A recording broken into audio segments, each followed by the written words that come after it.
الحمد لله نحمده ونستعينه ونستغفره ونؤمن به ونتوكل عليه ونعوذ بالله من شرور أنفسنا ومن سيئات أعمالنا من يهده الله فلا مضل له ومن يضلل فلا هادي له ونشهد أن لا إله إلا الله وحده لا شريك له ونشهد أن محمدًا عبده ورسوله أما بعد فأعوذ بالله من الشيطان الرجيم بسم الله الرحمن الرحيم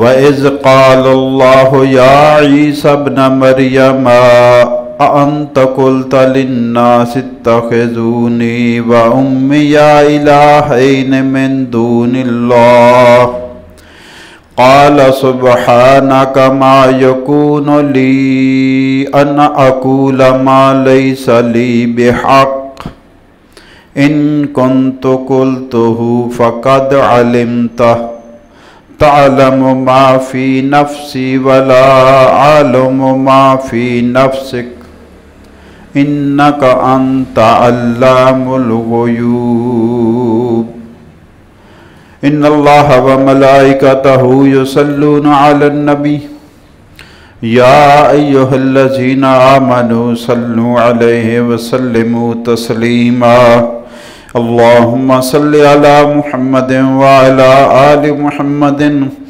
كما صليت على إبراهيم وعلى آل إبراهيم إنك حميد مجيد اللهم بارك على محمد وعلى آل محمد كما باركت على إبراهيم وعلى آل إبراهيم إنك حميد مجيد الحمدللہ ثم الحمدللہ۔ اللہ پاک کا بے حد بے حساب بے شمار احسان ہے، اس نے ہمیں جمعۃ المبارک کی نماز کی حاضری نصیب فرمائی۔ اللہ تعالیٰ اپنے فضل و کرم سے ہماری یہ حاضری قبول فرمائے اور اسی حاضری کو ہمارے لیے دونوں جہان میں خوشیوں کا، خوشحالیوں کا، خیر و برکت کا اور آسانیوں کا ذریعہ بنائے، آمین یا رب العالمین۔ سورہ مائدہ کی آیت نمبر 116 کی تلاوت میں نے کی ہے، آگے 117 پر بھی بات کریں گے اور انہی دونوں آیتوں کے حوالے سے آج کچھ کلام کریں گے۔ اللہ کے کلام کو سمجھنے کی کوشش کرنا، اس سے سبق اور نصیحت حاصل کرنا، یہی مطمع نظر ہوتا ہے، یہی خواہش ہوتی ہے۔ قیامت کے دن کی بات ہو رہی ہے جس کو یوم حشر کہتے ہیں۔ حشر جمع کیے جانے کا دن، کہیں بھی کوئی ہوگا، اینما تکون یاتی بکم اللہ جمیعا، لوگو تم کہیں بھی بستے ہو، اللہ قیامت کے دن سب کو لے آئے گا میدان میں۔ تو جمع کیے جانے کے دن کا منظر، اس کا نقشہ چھوٹا سا ہے، اور نقشہ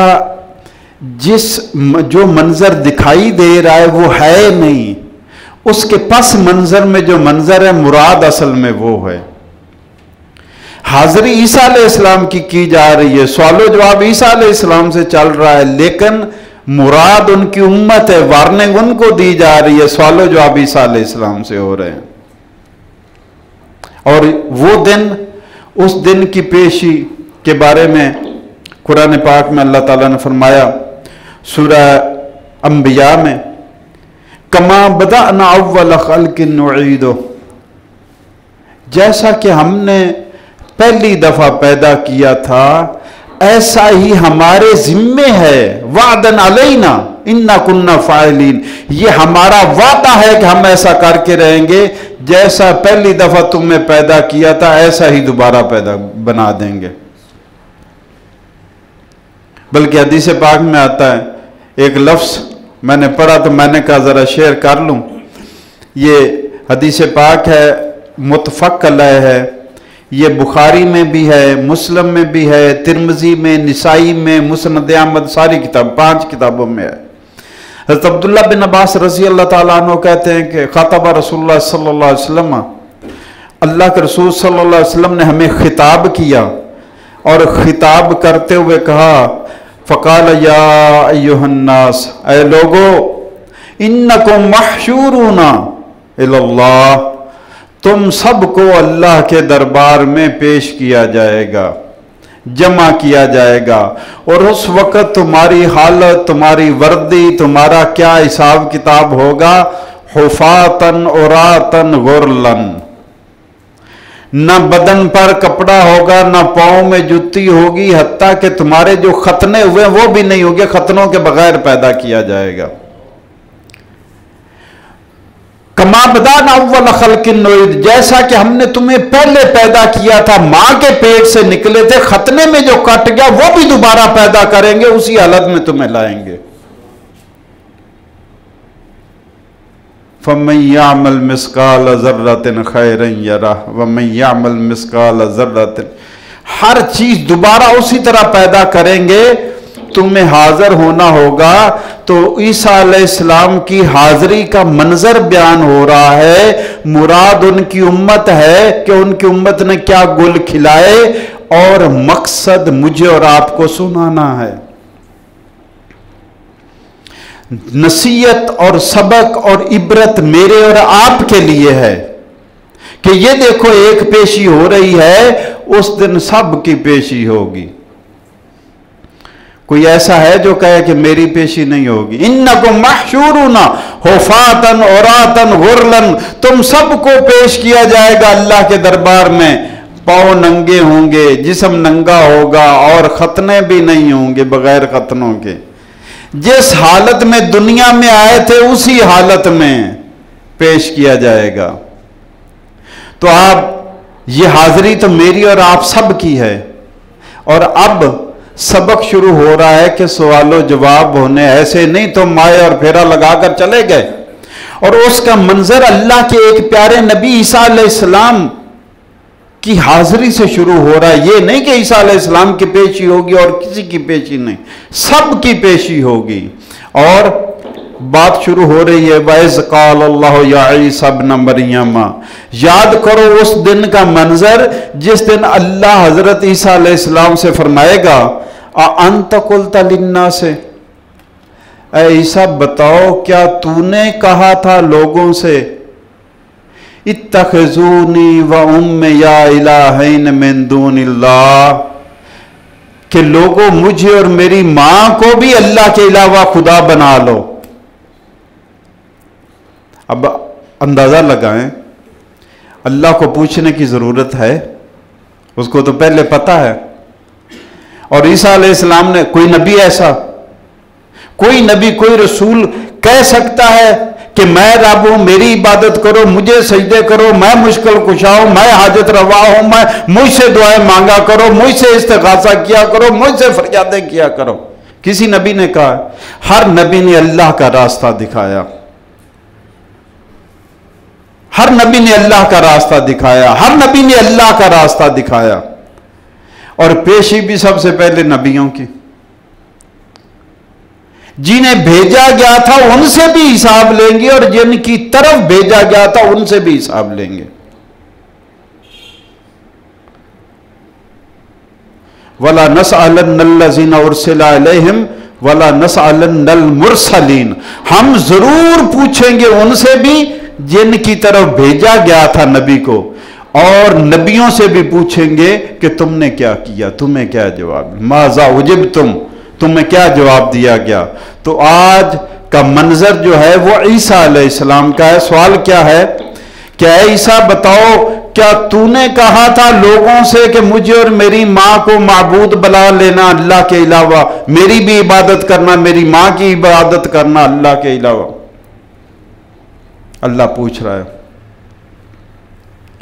وہ ایک روایت میں آتا ہے کہ اللہ کے فرشتے آسمان سے نیچے کی طرف جہاں پہ عبادت ہو رہی ہوتی، زمین کے جن جن قطعوں پر، ٹکڑوں پر، جگہوں پر، وہاں سے نور نکل رہا ہوتا ہے، جیسے لائٹ جب نہیں ہوتی تو اندھیرا ہوتا ہے، جب بلب جلتے ہیں، لائٹ آن ہوتی ہے تو روشنی، وہاں سے نور ہوتا ہے۔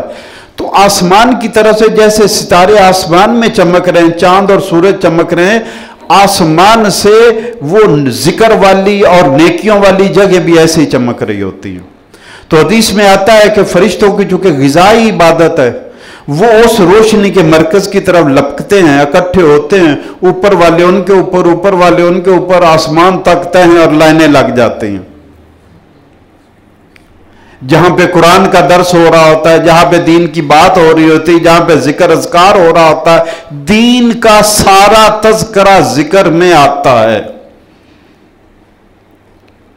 نماز کیسے پڑھنی ہے، غسل کیسے کرنا ہے، وضو کیسے کرنا ہے، تیمم کیا ہوتا ہے، روزے کے احکام کیا ہے، حج کے احکام کیا ہے، زکوٰۃ کے احکام کیا ہے، سب کا دین کی ہر بات اللہ کا ذکر ہے۔ تو اب تہ برتہ جمع ہو جاتے ہیں۔ جب وہ مجلس برخاست ہوتی ہے، فرشتے واپس جاتے ہیں، اللہ پوچھتا ہے فرشتوں کہاں سے آ رہے ہو؟ اللہ کو نہیں پتا کہاں سے آ رہے ہیں۔ اللہ ان بندوں کی شان سے آگاہ کرنا چاہتا ہے کہ تم کیسی مجلس سے آ رہے ہو، فرشتوں کہاں سے آ رہے ہو؟ یا اللہ ایسے ایسے ذکر کر رہے تھے، کیا مانگ رہے تھے؟ جنت مانگ رہے تھے، دیکھی جنت؟ نہیں۔ فرشتوں دیکھ لیتے پھر کیا اور ہی منظر ہوتا ہے، ایسے ہی جہنم کا، ایسے ہی۔ اللہ فرماتا ہے فرشتوں گواہ جو میں نے بخش دیا ان کو۔ تو ایسے ہی نمونے کے طور پر عیسیٰ علیہ السلام کا تذکرہ چل رہا ہے کہ لوگوں وہ منظر ذہن میں بٹھا لو، جب عیسیٰ علیہ السلام کی پیشی ہو رہی تو تم کہاں ہو، کس شمار میں ہو؟ تمہاری پیشی نہیں ہوگی، اللہ نے تو تمہیں پہلے بتا دیا ہے۔ فَمَن يَعْمَلْ مِثْقَالَ ذَرَّةٍ خَيْرًا يَرَهُ، جس نے ذرہ برابر نیکی کی ہے اس کا بھی حساب ہونا ہے۔ وَمَن يَعْمَلْ مِثْقَالَ ذَرَّةٍ شَرًّا يَرَهُ، اور جس نے ذرہ برابر برا کیا اس کا بھی حساب ہونا ہے۔ تو عیسیٰ علیہ السلام سے پوچھا جا رہا ہے، ان کے دنیا سے اٹھائے جانے کے بعد ان کی امت نے کہا کہ عیسیٰ علیہ السلام خدا ہیں، عیسیٰ علیہ السلام خدا کے بیٹے ہیں، ان کی والدہ خدا کی بیوی ہیں۔ تو اس سوال کا حالانکہ امت نے کام کیا تھا، سوال جواب عیسیٰ علیہ السلام سے شروع ہو رہا ہے۔ یاد رہے سب سے بڑی بدبختی اس امت اور قوم کی ہے جس نے اللہ پر جھوٹ بول دیا، اللہ پر الزام لگا دیا۔ یہ واحد امت ہے جس نے اللہ پر الزام لگایا، اس کی بیوی ہے، اس کے بیٹے ہیں۔ پہلی امتیں نبیوں پر الزام لگاتی تھی کہ یہ جادوگر ہے، یہ شاعر ہے، یہ مجنون ہے، یہ دیوانہ ہے، یہ دنیا حاصل کرنا چاہتا ہے۔ فرعون نے کہا تھا کہ موسیٰ اور ہارون یہ دونوں قبضہ کرنا چاہتے ہیں، یہ تمہارے ملک پر قبضہ کرنا چاہتے ہیں، یہ سرداری حاصل کرنا چاہتے ہیں۔ یہ الزامات نبیوں پر لگے تھے۔ اس امت نے آ کر اللہ پر الزام لگا دیا کہ اللہ کی بیوی بھی ہے اور اللہ کی اولاد بھی ہے۔ تو اللہ تعالیٰ نے سب سے پہلے عیسیٰ علیہ السلام سے بات کی کہ بتاؤ کیا تم نے کہا تھا لوگوں سے کہ مجھے اور میری بیوی کو خدا بنا لینا، ان کی بھی عبادت شروع کر دینا؟ اچھا ایمانداری سے بتائیے گا، جن کو سجدے کیے جا رہے ہیں ان سے بھی سوال تو ہوگا، کیا تم نے ان لوگوں کو کہا تھا کہ ہمیں بعد میں سجدوں پہ سجدے ٹھوکا ٹھوکی شروع کر دینا سجدوں کی؟ پوچھا جائے گا اور وہ کہیں گے نہیں کہا تھا، رب کائنات تیرے عز و جلال کی قسم ہم نے کسی کو نہیں کہا تھا۔ اور یہی انبیاء بھی کہیں گے ہم نے نہیں کہا تھا۔ ابھی آتی آگے بات۔ جن کو سجدے کیے جا رہے ہیں وہ کہیں گے نہیں کہا تھا، جن سے استغاثہ فریادیں مانگی جا رہی وہ کہیں گے نہیں کہا تھا، جن کو مشکل کشا حاجت روا کہا جائے وہ کہیں گے ہم نے کسی کو نہیں کہا تھا۔ تو پھنس گئے نا پھر۔ اگر تو وہ اون کریں تو ان کی بھی ذمہ داری بنے، وہ تو کہیں گے ہم نے نہیں کہا تھا۔ ہمارے نبی نے راستہ دکھایا تھا، جب بھی مانگو اللہ سے مانگو، جب بھی پکارو اللہ کو پکارو۔ ہم نے بھی یہی کہا تھا، جب بھی پکارو اللہ کو پکارو، جب بھی مانگو اللہ سے مانگو۔ تو اس اللہ اور اس نبی کو ماننے والا کوئی اون نہیں کرے گا، کوئی ذمہ داری نہیں لے گا کہ میں نے کہا تھا ہاں مجھ سے مانگ لینا، مشکل میں پھنس جاؤ تو مجھے پکار لینا، مدد کی ضرورت ہو تو مجھے بلا لینا، کوئی نہیں اقرار کرے گا۔ تو یہاں پہ امت عیسیٰ علیہ السلام کو مثال بنایا جا رہا ہے، سمجھانا مجھے اور تمہیں ہے کہ اپنے معاملات کو صحیح کر لو، حساب ہونا ہے ایک ایک بات کا۔ اتنا پتلا پتلا آٹا نہیں چلے گا، جیسے جتنا پتلا آٹا اتنے شادی کو بھاگ والا معاملہ یہاں پہ نہیں لگے گا۔ یہاں پہ ایک ایک بات، ایک ایک کلام، ایک ایک حرکت، ایک ایک ارادے کا حساب ہوگا تم سے، ذرہ ذرہ حساب ہے۔ تو عیسیٰ علیہ السلام سے سوال ہوا ہے اور عیسیٰ علیہ السلام اب جواب دینے کی بجائے کہہ سکتے تھے میں نے نہیں کہا، یہی جواب تو تھا نا، لیکن عیسیٰ علیہ السلام نے یہ نہیں کہا۔ قال سبحانک، اپنا عقیدہ بیان کر رہے عیسیٰ علیہ السلام کہ رب تو نے سوال پوچھا، میں بتاؤں پہلے کہ میرا ایمان اور عقیدہ کیا ہے۔ فرمایا قال سبحانک، اے اللہ تو پاک ہے شریک سے، کوئی تیرا شریک نہیں، نہ تیری ذات میں، نہ صفات میں، نہ عبادت میں، نہ جزا میں، نہ سزا میں، نہ مدد میں، نہ استغاثے میں، نہ پکارنے میں، نہ دعا میں، کسی میں تیرا کوئی شریک نہیں ہے۔ قال سبحانک، عیسیٰ علیہ السلام پہلے اللہ کی پاکی بیان کر رہے ہیں۔ اے اللہ تو پاک ہے عاجزی سے، کمزوری سے، عیب سے، خامی سے، مخلوق کی مشابہت سے، نہ تیری ذات میں کوئی شریک ہے، نہ تیری صفات میں کوئی شریک ہے، نہ تیری عبادت میں کوئی شریک ہے۔ وحدک لا شریک لک، تو اکیلا ہے، تیرا کوئی شریک نہیں۔ پہلے اپنا عقیدہ بیان کیا، جس کی میں بات کرتا ہوں کہ بات تو عقیدے سے شروع ہونی، عقیدے پر ہی ختم ہونی ہے۔ عمل کا وزن تو عقیدے کے ساتھ ہے، اگر عقیدہ صحیح ہے تو عمل کا وزن ہے، اور اگر عقیدہ نہیں صحیح ہے تو مکہ میں رہنے والے ابو جہل اور ابو لہب نے کتنے حج کیے ہوں گے، بیت اللہ کی کتنی زیارتیں کی ہوگی، کتنی دفعہ حجر اسود کو چوما ہوگا، کتنی دفعہ غلاف کعبہ سے لپٹے ہوں گے، جو کسی کو سعادت نصیب نہیں ہو رہی وہ کتنی دفعہ مستفید ہوئے ہوں گے، لیکن خالدین فی جہنم،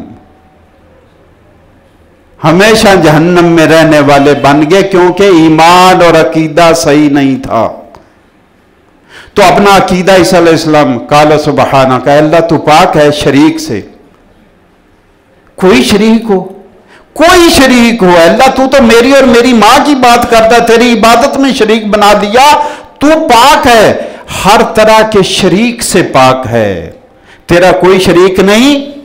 ما یکون لی ان اقول ما لیس لی بحق، اب اپنا جواب دے رہے ہیں، اللہ کی شان اور اللہ کی کبریائی اور توحید کا اقرار کرنے کے بعد اپنا جواب آ رہا ہے۔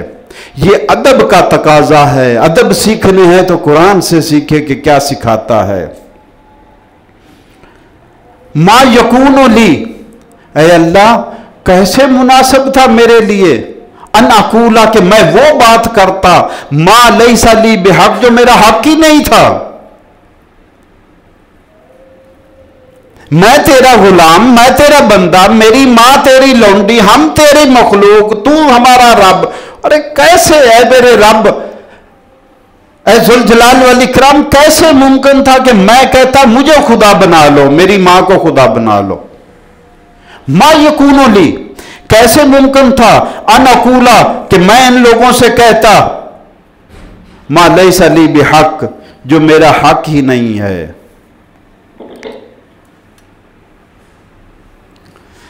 کیا مجھے اور آپ کو پتہ ہے کہ کیا ہمارا حق ہے، کیا کہنا ہے، کیا نہیں کہنا، کیا کھانا ہے، کیا نہیں کھانا، کیا بولنا ہے، کیا نہیں بولنا، کدھر جانا ہے، کدھر نہیں جانا، کیا اچھا ہے، کیا برا ہے، کیا حلال ہے، کیا حرام ہے، کیا جائز ہے، کیا نجائز ہے، کون سا رحمان کا رستہ ہے، کون سا شیطان کا رستہ ہے، کون اللہ والے ہیں، کون شیطان والے، کیا ہمیں پتہ ہے؟ اللہ کو بھی پتا تھا کہ مجھے اور آپ کو پتا نہیں ہے، ورنہ قرآن کے نازل کرنے کی وجہ ہی کوئی نہیں تھی۔ اللہ کو پتا تھا کہ ان کو پتا نہیں، اس لیے اللہ نے کتاب بھی نازل کی اور اپنا نبی بھی مقرر کیا۔ اس کتاب میں لکھا ہوا ہے کہ جائز کیا ہے، ناجائز کیا ہے، حلال کیا ہے، حرام کیا ہے، کلمہ طیبہ کیا ہے، کلمہ خبیثہ کیا ہے، جنت کا کون سا رستہ ہے، جہنم کا کون سا رستہ ہے، رحمان کا کون سا رستہ ہے، شیطان کا کون سا رستہ، اس کتاب میں سب کچھ لکھا ہوا ہے۔ لیکن اس کا پتہ چلے گا جو اس کتاب کو، اللہ کی کتاب قرآن کو سمجھ کر پڑھے گا۔ اور مسلمان یہ رسک لینے کو تیار نہیں ہے۔ کیا کہا میں نے؟ ہاں جی، مسلمان رسک لینے کو تیار نہیں کہ میں قرآن کو سمجھ کر پڑھوں، ورنہ مجھے کتنے چھوڑنا پڑے گا۔ قرآن کہتا ہے جھوٹ نہ بولو، میرا نفس کی ساری موج ہی اسی سے ہے، مجھے وہ چھوڑنا پڑے گا۔ قرآن کہتا ہے جھوٹی قسمیں نہ کھاؤ، مجھے وہ چھوڑنی پڑیں گی۔ قرآن کہتا ہے ناپ تول میں کمی نہ کرو، مجھے چھوڑنا پڑ جائے گا۔ قرآن کہتا ہے رشوت نہ لو، مجھے چھوڑنا پڑ جائے گا۔ قرآن کہتا ہے غیبت نہ کرو، مجھے چھوڑنی پڑ جائے گی۔ قرآن کہتا ہے لوگوں کا مال نہ کھاؤ، مجھے چھوڑنا پڑ جائے گا۔ کیا کروں؟ مسلمان یہ رسک لینے کو تیار ہی نہیں ہے، اس لیے قرآن کو سمجھ کر نہیں پڑتا۔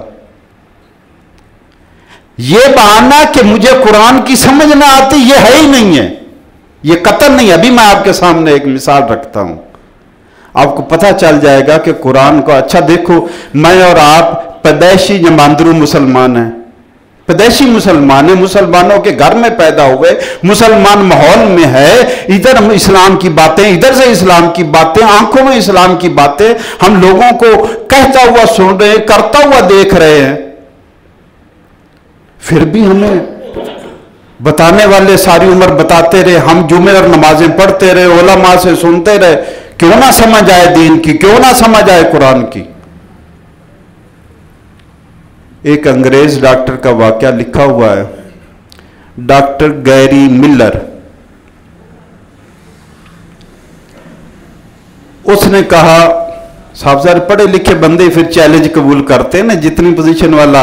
حضرت عمر رضی اللہ تعالیٰ عنہ نے چیلنج قبول کیا کہ میں اس نبی کو قتل کر کے آتا ہوں۔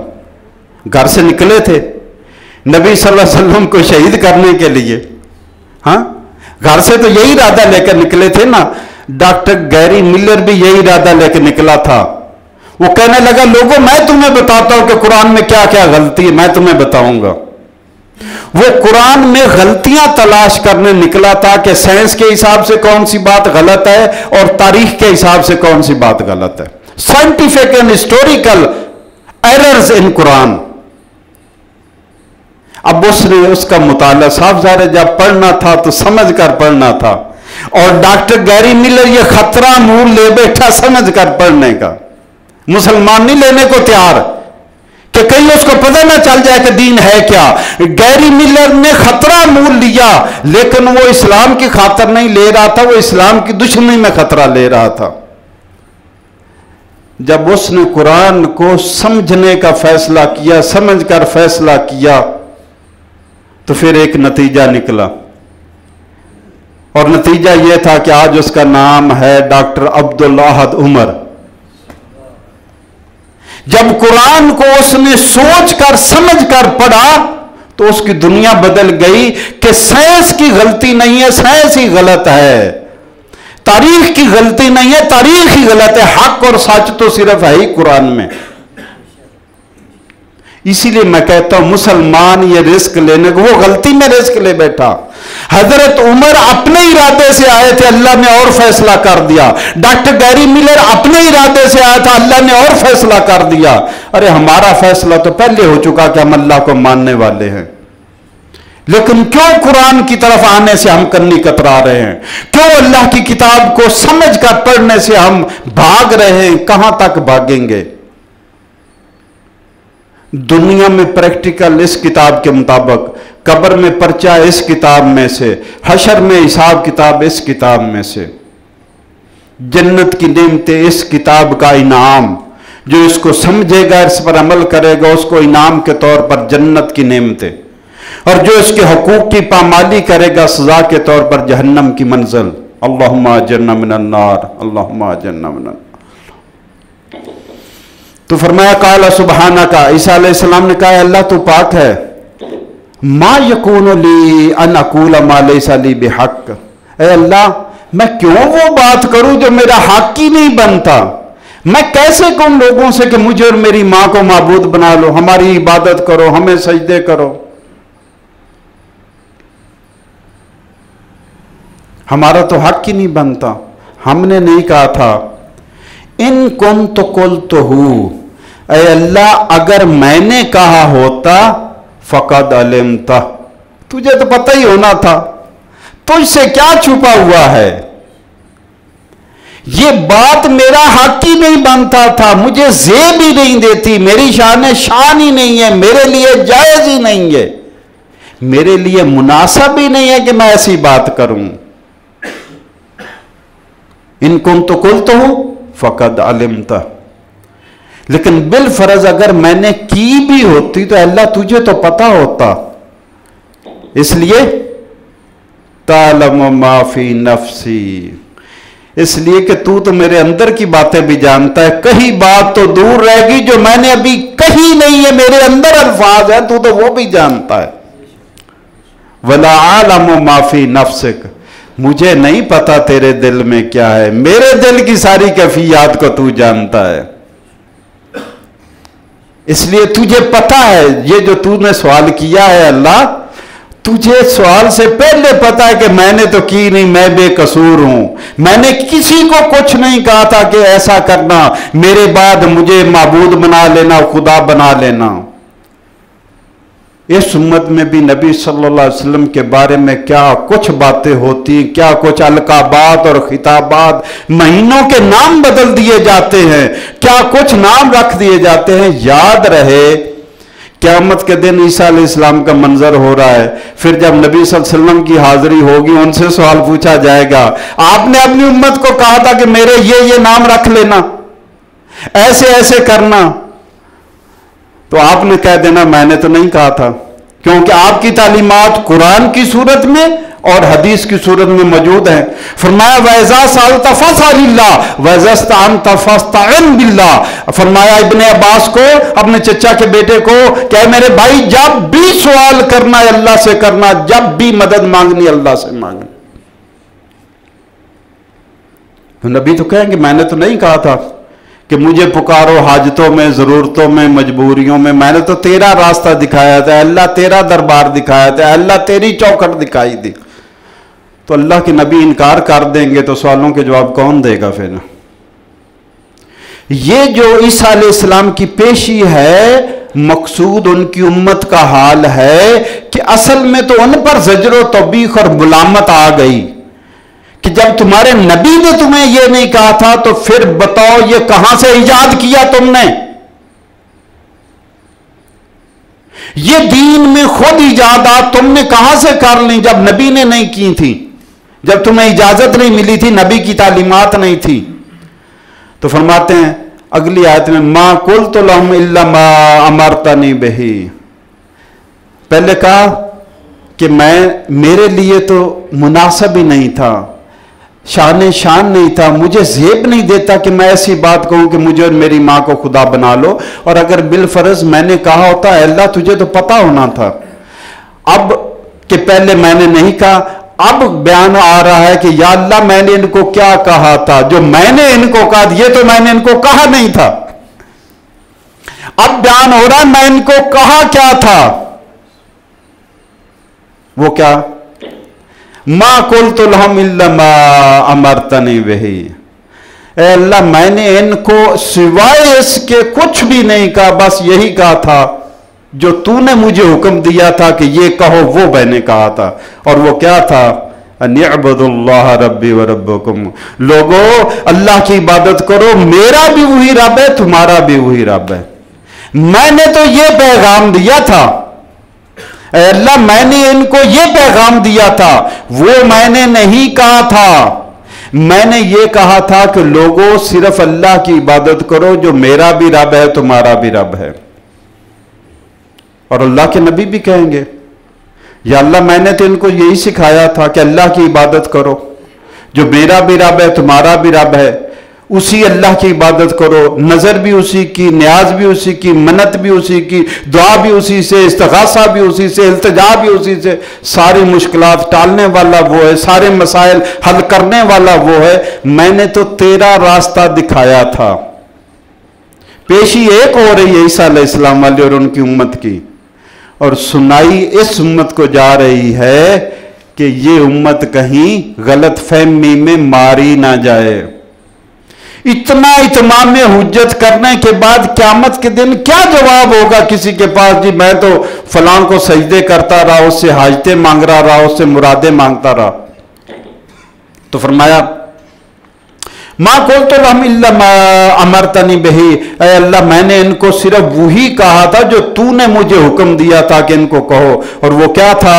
ان اعبدوا اللہ ربی وربکم، اے لوگو اللہ کی عبادت کرو، جو میرا بھی رب ہے وہ تمہارا بھی رب ہے۔ وَكُنْتُ عَلَيْهِمْ شَهِيدًا مَا دُمْتُ فِيهِمْ، اے اللہ میں جب تک ان کے درمیان رہا اس کا میں ذمہ دار ہوں، میں نے یہی کرایا ہے، یہی منوایا ہے، ہر ایک کو یہی سمجھایا کہ اللہ کی عبادت کرو، اللہ کے سوا کسی کی، جب تک ما دمت فیہم، جب تک میں ان میں رہا، کنت شہیدا علیہم، میں ان کے اوپر گواہ ہوں، میں گواہی دیتا ہوں، کنت علیہم شہیدا، میں ان کے اوپر گواہ ہوں، ما دمت فیہم، جب تک میں ان میں رہا، فلما توفیتنی، پھر جب تو نے مجھے اٹھا لیا۔ عیسیٰ علیہ السلام تو ایک وقت تک کے لیے رہے، 30-32 سال کی عمر تھی جب آپ کو اٹھا لیا گیا، واپس آئیں گے۔ پھر جب فلما توفیتنی، پھر جب تو نے مجھے اٹھا دیا، کنت انت الرقیب علیہم، پھر معاملہ تیرے سپرد ہے، تو جانے اور یہ جانے، پھر میرا ذمہ نہیں، مجھے کیا پتا بعد میں کیا کرتے رہے ہیں۔ آپ کو ایک بخاری، مسلم، ترمذی، نسائی، مسند احمد کی روایت جو پہلے میں نے شروع میں آپ کو سنائی تھی، اس کا آدھا حصہ میں نے سنایا تھا، آدھا اب آ گیا۔ جیسا کہ عیسیٰ علیہ السلام کہہ رہے ہیں کہ یا اللہ جب تک میں ان کے درمیان رہا تو میری یہی تعلیمات ان کی تھی، میں یہی سکھاتا رہا، یہی سمجھاتا رہا، یہی بتاتا رہا، یہی پڑھاتا رہا، یہی کراتا رہا، ان اعبدوا اللہ ربی و ربکم، لوگوں اللہ کی عبادت کرو جو میرا اور تمہارا رب ہے۔ اور فلما توفیتنی، جب تو نے مجھے اٹھا لیا تو پھر تو جان اور تیرا معاملہ اور یہ جانے، مجھے کیا پتا بعد میں کیا کرتے رہے ہیں۔ اچھا اب آتے ہیں حدیث کی طرف۔ تو ابن عباس رضی اللہ عنہ روایت کرتے ہیں کہ اللہ کے رسول صلی اللہ علیہ وسلم نے خطاب کیا، فرمایا اے لوگو تم سب کو اللہ کے دربار میں جمع کیا جائے گا، اور اس وقت پاؤں بھی ننگے ہوں گے، بدن بھی ننگا ہوگا، اور ختنے بھی نہیں ہوں گے، یعنی بغیر ختنے کے تمہیں جیسے جس حالت میں ماں کے پیٹ سے نکلے تھے اس حالت میں اپنی جوانی میں تمہیں اپنی اصل عمر میں پیش کیا جائے گا اللہ کے دربار میں۔ پھر آپ نے تلاوت فرمائی کما بدانا اول خلق نعیدہ، سورہ انبیاء کی، کہ اللہ فرماتے ہیں جس طرح ہم نے پہلے پیدا کیا تھا اسی طرح دوبارہ پیدا کریں گے، وعدن علینا، یہ ہمارا وعدہ ہے، انا کنا فاعلین، ہم ایسا کرنے والے ہیں۔ ثم قال، پھر فرمایا اللہ کے رسول صلی اللہ علیہ وسلم نے، اللہ وَإِنَّ أَوَّلَ الْخَلْقِ يُقْصَ يَوْمَ الْقِيَامَةِ ابراہیم، لوگوں یاد رکھو، سن لو کہ قیامت کے دن سب سے پہلے جس ہستی کو، صاحب سارے ننگے ہیں، انبیاء اور رسل سمیت سارے ننگے ہیں، گناہگار مومن کافر سارے ننگے ہیں، تو فرمایا سب سے پہلے جس ہستی کو لباس پہنایا جائے گا وہ ابراہیم علیہ السلام ہے، سب سے پہلے ان کو لباس پہنایا جائے گا۔ الا وَإِنَّهُ يُجَاءُ بِرِجَالٍ مِّنْ أُمَّتِي، اور سنو میں دیکھوں گا میری امت میں سے کچھ لوگوں کو لایا جا رہا ہے، فَيُوخَذُ بِهِمْ ذَاتَ الشِّمَالِ، میں دیکھ رہا ہوں کہ ان کو جہنم کی طرف ہانکا جا رہا ہے، تو میں کہوں گا فَأَقُولُ يَا رَبِّ أَصِحَابِي، اے رب یہ تو میرے صحابی ہیں، یہ تو میرے ماننے والے ایمان والے ہیں۔ فَيُقَالُ، جواب آئے گا إِنَّكَ لَا تَدْرِ مَا أَحْدَثُ بَعْدَكَ، آپ کو پتہ نہیں آپ کے بعد انہوں نے کیا کچھ کیا تھا، کیا کچھ نئی نئی چیزیں بنا لی تھی، کیا کچھ نیا نیا دین میں داخل کر لیا تھا۔ ما احدث بعدک، آپ کے بعد آپ کو پتہ نہیں ہے آپ کے بعد انہوں نے کیا کچھ بنا ڈالا۔ فاقول، تو اللہ کے رسول کہتے اس وقت میں کہوں گا کما قال العبد الصالح، جیسا کہ اللہ کے نیک بندے عیسیٰ علیہ السلام نے کہا تھا وَكُنْتُ عَلَيْهِمْ شَهِيدًا مَا دُمْتُ فِيهِمْ، اے اللہ جب تک میں ان کے درمیان رہا تب تک تو میں انہیں غلط نہیں کرنے دیا۔ فَلَمَّا تَوَفَّيْتَنِي، پھر جب تو نے میری روح قبض کر لی، جب مجھے اپنی طرف بلا لیا،